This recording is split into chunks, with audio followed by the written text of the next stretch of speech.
धुरंधर film तो लगभग सबने देखी होगी और ये भी जानते होंगे कि ये कितनी दमदार फिल्म है। लेकिन जो बात शायद बहुत कम लोग जानते हैं वो ये है कि इसकी कहानी असल जिंदगी की घटनाओं से ली गई है और असलियत फिल्म से कहीं ज्यादा चौंकाने वाली और डरावनी है। जरा सोचिए, क्या हो अगर जो कुछ हमने पर्दे पर देखा वो तो बस आधी कहानी थी। आज हम उसी अंधेरी हकीकत की परतों को खोलेंगे जिसे फिल्म में नहीं दिखाया गया। तो चलिए शुरू करते हैं कहानी की पहली परत से, कराची के गैंग वॉर्स। ये एक ऐसी दुनिया थी जिसकी असल बेरहमी फिल्म में दिखाई गई हिंसा से कहीं कहीं ज्यादा थी। तो ये जो दुश्मनी थी ना, ये कोई छोटी मोटी लड़ाई नहीं थी। ये पूरे एक दशक तक सुलगती रही बदले की आग थी। एक ऐसी जंग जो कराची की सड़कों पर लड़ी गई और इसमें जो क्रूरता देखने को मिली उसकी हम कल्पना भी नहीं कर सकते। और इस क्रूरता की हद देखिए। कहते हैं कि अरशद पप्पू के टुकड़े टुकड़े करने के बाद उसके सिर के साथ फुटबॉल खेला गया था। सोचिए, ये सिर्फ हिंसा नहीं थी, ये ल्यारी की गलियों में दहशत फैलाने का एक खौफनाक पैगाम था। अब कराची और मुंबई के अंडरवर्ल्ड को अगर हम देखें तो दोनों में जमीन आसमान का फर्क है। कराची में ये सिर्फ क्राइम नहीं था, ये एक पूरा इकोसिस्टम था जिसे राजनीति, पुलिस और खुफिया एजेंसियों का पूरा सपोर्ट था। इसके सामने तो मुंबई के गैंग वॉर्स सच कहें तो बच्चों का खेल लगते थे। लेकिन सवाल ये है कि ये हिंसा इतनी फैली कैसे? ये अचानक नहीं भड़की थी और ना ही ये सिर्फ गैंगस्टर्स तक ही सीमित थी। इसके पीछे थे वो राजनेता जो अपनी राजनीतिक रोटियां सेकने के लिए इस आग को और हवा दे रहे थे।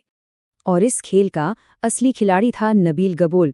उसने बड़ी चालाकी से इन गैंग वॉर्स का इस्तेमाल किया, सत्ता में बने रहने के लिए हिंसा को एक टूल की तरह इस्तेमाल किया, जबकि दुनिया के सामने वो एक बिल्कुल अलग, साफ सुथरा चेहरा पेश करता था। और नबील गबोल की जो असली सोच थी ना, वो उसके अपने ही शब्दों से दुनिया के सामने आ गई। ये सिर्फ कोई राजनीतिक बयानबाजी नहीं थी, ये एक बहुत ही खतरनाक और परेशान करने वाली मानसिकता को दिखाती है। तो अपराध और करप्ट पॉलिटिक्स के इस पूरे दलदल में एक शख्स ऐसा भी था जो क्रूर न्याय की एक अपनी ही परिभाषा लेकर आया, कराची का तथाकथित सुपरकॉप।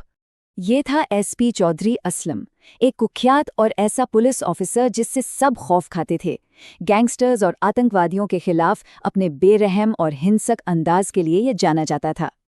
और इसकी कहानी भी बड़ी दिलचस्प है।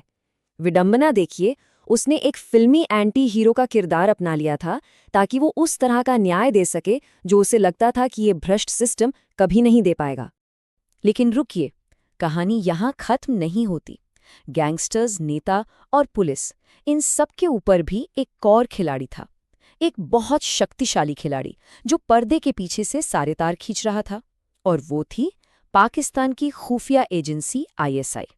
अब फिल्म के विलेन को ठीक से समझने के लिए पहले एक फिल्मी टर्म को समझना जरूरी है, कंपोजिट कैरेक्टर।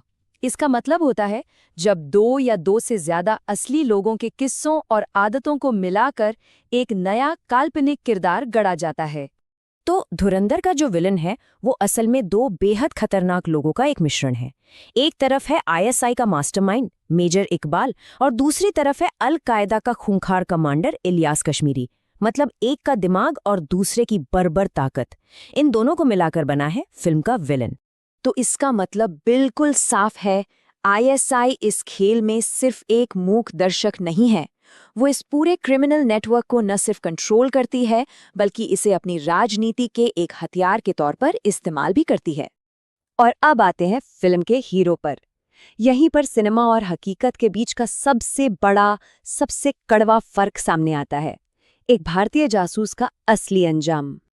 देखिए, फिल्मों में जो जासूस दिखाया जाता है वो हीरो होता है, लेकिन असलियत इससे कोसों दूर है। दुश्मन की सरजमीन पर पकड़े गए एक असली जासूस की दुनिया बहुत क्रूर और खामोश होती है, क्योंकि पाकिस्तान में पकड़े गए एक असली जासूस के लिए बचने का कोई रास्ता होता ही नहीं है। उसे मिलती है सिर्फ मौत की सजा, और उस सजा से पहले सालों तक उसे हर दिन, हर पल तोड़ने के लिए ऐसी तकलीफें दी जाती हैं जिसकी हम कल्पना भी नहीं कर सकते। तो ये सब जानने के बाद एक सवाल उठता है, असली दुश्मन कौन है? वो गैंगस्टर्स, वो राजनेता या फिर वो खुफिया एजेंसियां जो पर्दे के पीछे से सब कुछ चला रही हैं? ये एक ऐसा सवाल है जो हमें सोचने पर मजबूर करता है कि जब अपराध, राजनीति और खुफिया तंत्र एक हो जाते हैं तो सच और झूठ के बीच की लकीर कितनी धुंधली पड़ जाती है।